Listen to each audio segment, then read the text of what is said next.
I am going to explain about conductor in static electric field.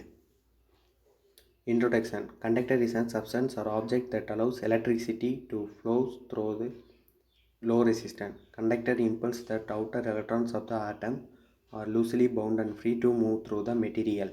Conductivity of conductance between semiconductors and superconductors. Under static conditions, the E field on the conductor's surface is always perpendicular to the surface.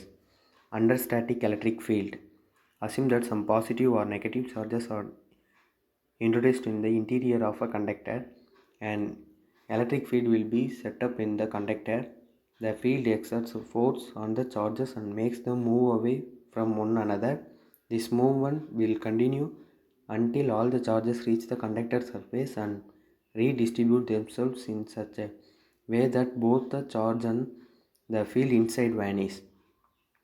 In this table, inside a conductor under static conditions, rho is equal to 0, E is equal to 0.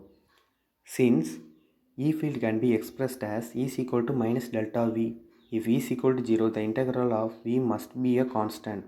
Thus, for E is equal to 0, the voltage must be the same everywhere in the conductor. We put a conductor in static electric field. In the beginning, the electric field will penetrate inside the material. As time passes, the free electrons in the conductor will move in the opposite direction of the electric field, and the holes will move in the same direction with the electric field, which causes the positive charges and negative charges being collected on opposite sides of the material, creating a field direction with the electrostatic field. We can investigate the current density formula on the below graph better understanding of this situation. In this diagram, part 1 represents the electric field penetrating through the material causing current density in the same direction. In this diagram, part 2 represents as a result of current in material there happens to be an electric field opposing the external electric field. So now only part of the external electric field is penetrating and the magnitude of the current density got smaller. The electric field inside material still in the plus x direction with the magnitude equal to E is equal to E minus EI. In this diagram, part 3 represents the same action continues in part 2 and J gets smaller and EI gets bigger. As a result, as the electric field penetrating through the material got even smaller than part 2.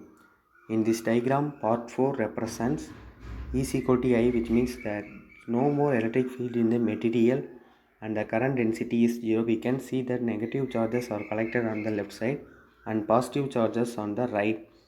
That creates a potential difference in the electric field EI. We have to remember that the electric field is from positive to negative. The external electric field attract the electrons to its source and repel the protons away from source.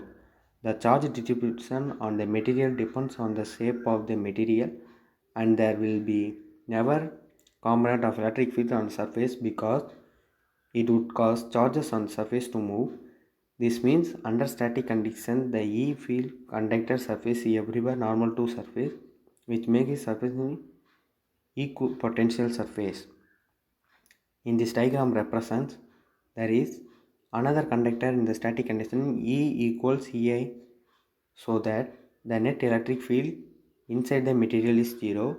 EIN is the electric field created by the charges inside the material, and if we take external electric field away, the charges will redistribute inside the material, making the internal electric field 0 again.